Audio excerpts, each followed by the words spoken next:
who is in the business of large-scale data extraction from the web, public data extraction from the web. So JobSpeaker started around 4 years back, and now it is a full-fledged data plus insights platform. We'll go through how I just wanted to give you an intro of what JobSpeaker is.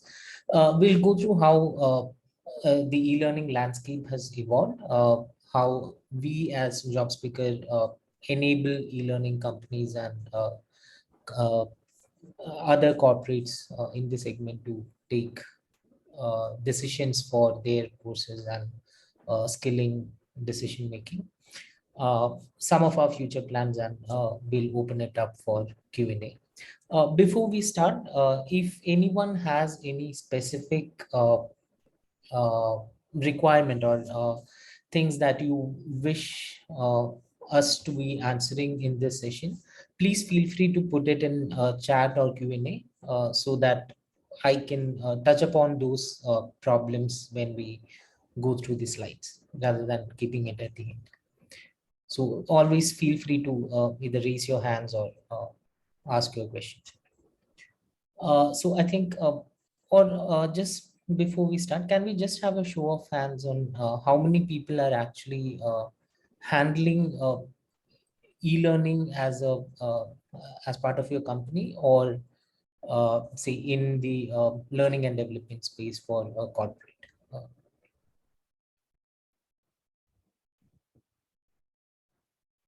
Vivek, I'll give permission for talking for all the attendees. Or we can use the chat function.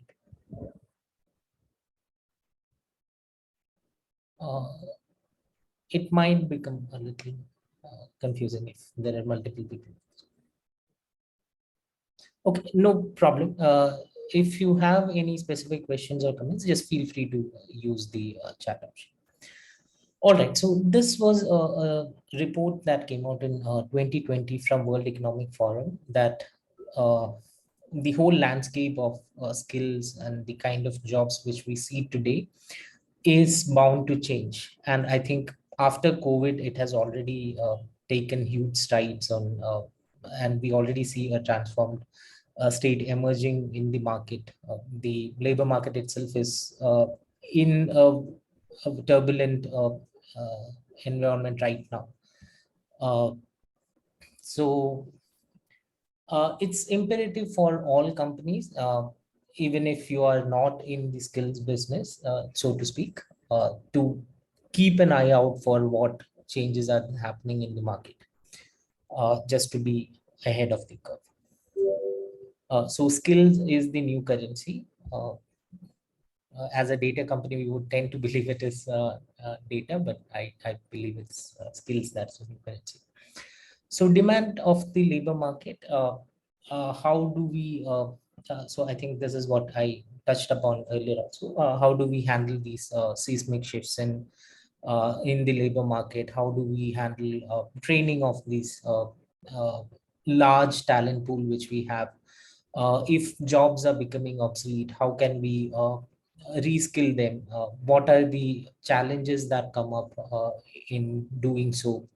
What are the key data points that give us confidence and conviction on deciding what direction to take in terms of a strategic skill development perspective, whether it's an organization, whether it is a company who is involved in designing courses for other people and companies. Hello. Or at the larger Hello. country level. Someone was speaking. Sainath, do you have any doubt? Oh, sure. Let's proceed. John, I think it might be a good idea to mute the participants and rely on the chat function. All right. So continuing from where we left off. So skilling and learning and development has already moved to the e-space, and I don't think it's a future state that we're talking about anymore. For a long time, it was talked about as the next big thing to happen in the HR domain or in corporates in general. But I think that shift has already happened, and COVID probably fast tracked it for a lot of people and companies around the world.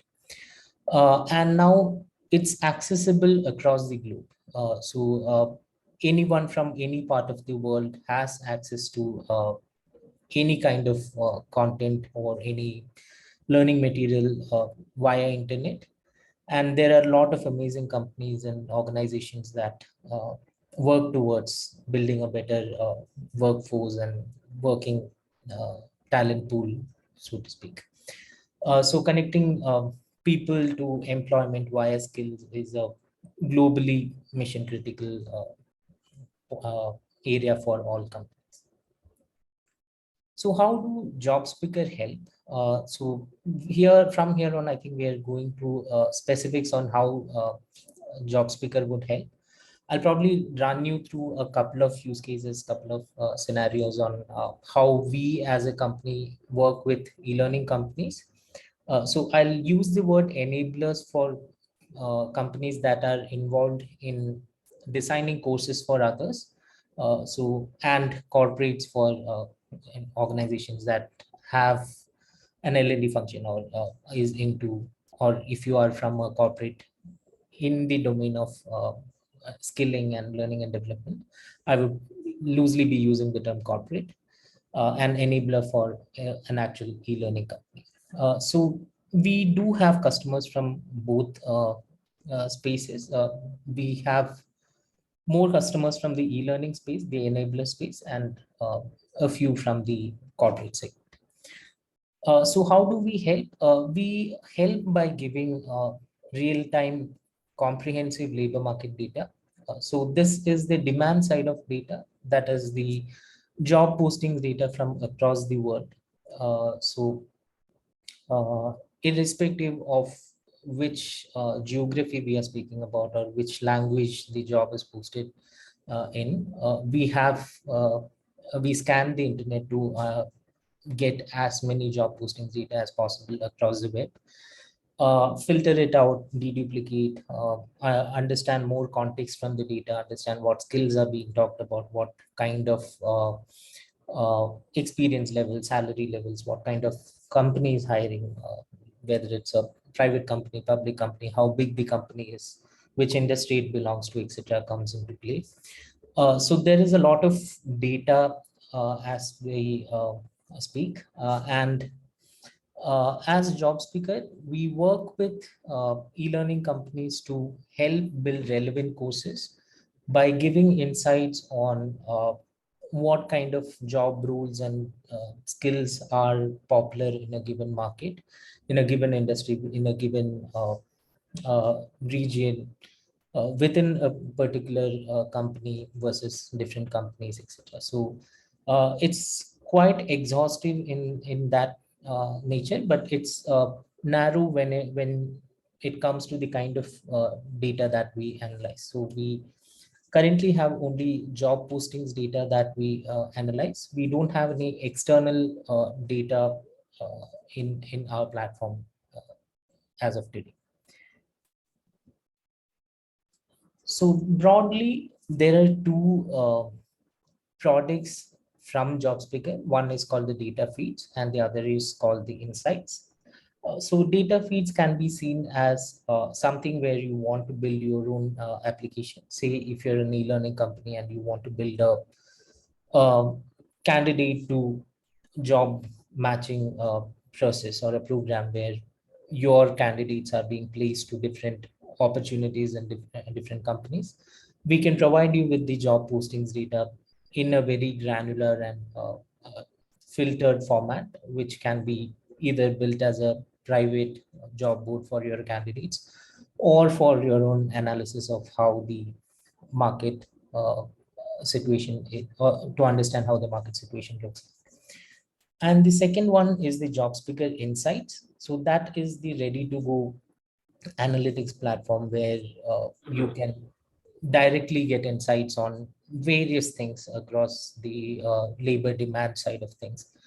So starting from what kind of jobs, how many jobs, to which industry, which company, you can do geo-wise segmentation, industry-wise segmentation, understand skills, understand what education levels different companies are hiring for, so on and so forth.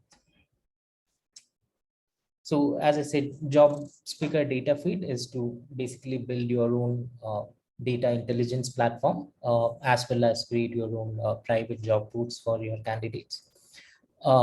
It can also be used to say there are some of our clients who use it to form their uh, course design process as well. So if there is say a large demand seen for a particular skill set in the market, that could be one area for the learning company to focus on and start designing programs for.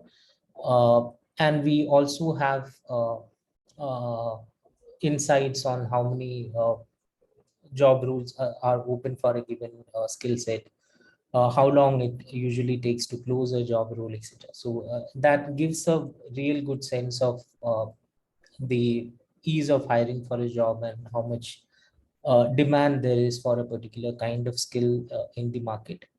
And it also helps you build a case for your programs as well. So as in you would have insights on what kind of salaries different job roles are being hired for, candidates are being hired for in different industries and different geographic markets, etc. So there's a lot you can do with the data, and build your own analytics and intelligence on top of the data that we would be able to provide. So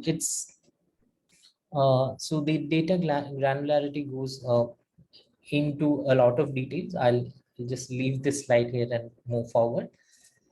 Uh, So Job Speaker Insights, as I said, it's an end-to-end insights platform. So instead of say downloading tons of data at your side and processing it, having a team work on the data science part, the data storage part, etc. So this solution kind of takes off all of that headache from you. Headache if you don't have the team and infrastructure to do that.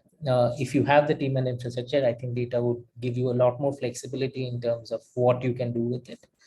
But insights would give you answers, ready-made answers based on real-time market insights. So we collect data on a daily basis. It's processed immediately, and within the day you would have insights for uh, from the market. So there's very little latency in understanding or in getting and analyzing the data. Uh, and here is where you can do all sorts of comparison between different companies, different industries, different regions within a country or across boundaries. So if you're setting up a new office, or if you're a corporate looking to set up a new hub or new manufacturing plant, you can always cross check with job speaker data and kind of make a assumption on whether there is already an existing talent pool in those regions, or is there a requirement to invest heavily in building that talent pool and creating courses to attract talents, etc. Uh, Devising courses on labor market. And there are multiple aspects to the data as well, as I said earlier. Education level, which is usually classified into high school, whether it's a diploma, graduation, post-graduation, PhD, etc. So if as a company you want to understand, say how your competitor is different from you in terms of the skills and what the skill demand for a different organization is, and what the skill gap between your organization and your competitors are, or your ideal state is. All of that gets answered via job speaker insights without writing a single line of code, or even looking at the data. You can directly get insights from the platform. So what is different in GP Insights and than JobSpeaker? So JobSpeaker Insights is a very recent launch from JobSpeaker. We used to be just a data feed provider till very recently, as recently as about a month and a half ago. From that point, we have this bifurcation into data feeds and insights. And what is different in JP Insights is in terms of three different aspects to the data. One is the standardization of occupation. So this is important. So we as a company have chosen the ONIT SOC standards, which is largely a US based standard for occupation classification. But the idea behind it is quite simple. So the job titles could be very misleading, or could not really be used to analyze a market or understand different aspects of the market. So to give you an example, sales role, for example, could be business development manager, it could be sales ninja, technocrat. There are fancy titles these days. So the standardization helps us bring all of that together under one umbrella and understand the requirement in the market at a very granular and uh, uh, standardized form, in a normalized form, rather than going haywire because the data itself is messy. We also add the employer information, different meta information regarding the employer, like the industry, company size, what kind of company it is, etc. So it gives us insights into it. First of all, helps us understand how different industries work, and how different company sizes work, what kind of skill requirements are there in different kind of organization industries within the same region, etc. So that combination could be very different for different use cases, but all of that is made possible because we have the employer side of the data as well. And third is the education level inference, which I think we have already covered. So to give you a high level uh, insight on what the differences and what the similarities are. So data feeds is analytic ready data, which can be directly ingested to an application at your side, or a job board at your side. Build your own intelligence, build your own tools and applications to help your workforce as well as your candidates. So you have API based data access. If you want, you can receive data into your application directly via an S3 bucket or an FTP, etc. So all that flexibility comes with the data feeds solution. But the basic expectation is that you would have uh, the people and infrastructure in place to uh, use the data.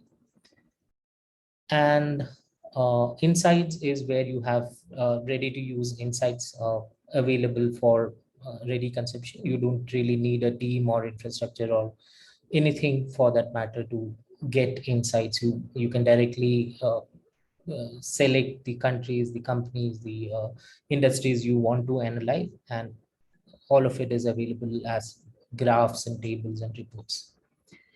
So future plans, there are a couple of key things related to the e-commerce, e-learning aspects that we are looking at. So one is grouping of skills to generate better insights. So right now we do collect skills as a different data point, but it's not grouped into different any kind of skills. So soft skills, hard skills, and all those would be grouped together. You can still query for it. You can still understand skill A from B and how it differs across timelines and geographies and companies and industries. But it's still not grouped into anything. So we are in the process of grouping our skills into soft skills, hard skills, and certifications. Probably down the line, also as technical skills as we move forward. So this would help us understand the market in a better, higher level fashion. We will also be coming up with monthly reports on emerging skills and emerging roles and emerging companies for different queries you might have. We'll also have the ease of hiring for different roles and skills. Ease of hiring largely in terms of how long a job takes to close, uh, where all, how many different places are a job posted in order to get it closed, etc. So, uh, ease of hiring is other thing that would directly impact the kind of skill requirement and skill demand in the market. Then the next couple of things are more about the platform itself, allowing drill downs and running custom queries on insights itself rather than downloading data and running it at your side. And also the the last one would be to explore on what other data sources would make sense for us to help you make better decisions. So that is still much of an exploratory thing as of now, but all other points mentioned here are already in the works. So you can expect it in the next few, at least in the next quarter, which is already down the around the corner. So with that, I think I've taken enough of your time to go through the high level details of how job speaker could help e-learning and uh, companies in the or uh, people in the learning and development space. uh, and we will open the floor for questions as of now. So John, you can probably unmute everyone. Yeah. So if anyone has any questions, please feel free to drop in as a Q&A or uh, unmute yourself and speak.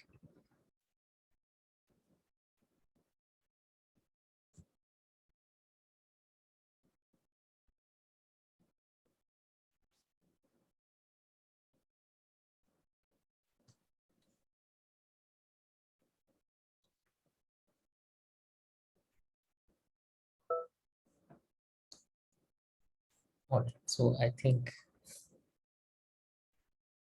Okay, so if no one has any questions, I am dropping the our email IDs also. So sales@jobspeaker.com and as well as my personal ID also.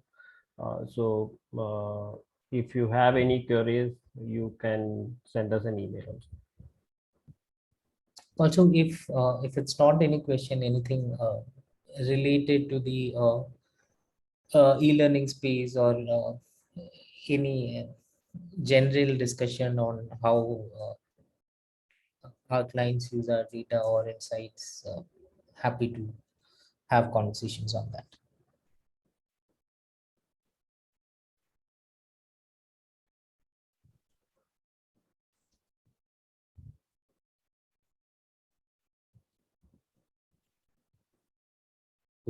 I think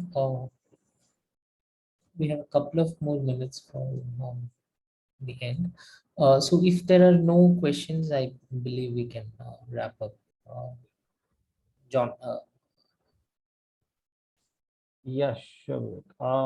So, uh, so we will be sending an email post this session. You will be receiving an email from us with all the details about job speaker insights, as well as we'll be sharing the recordings of this session also for your future reference. So if you have any queries, or if you have any use case, if you want to have a call with us in future, do get back to us. You can send out an email, or there will be a link for scheduling a call with us also.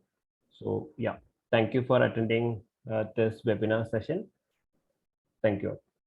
Have a good day. Thanks. Bye.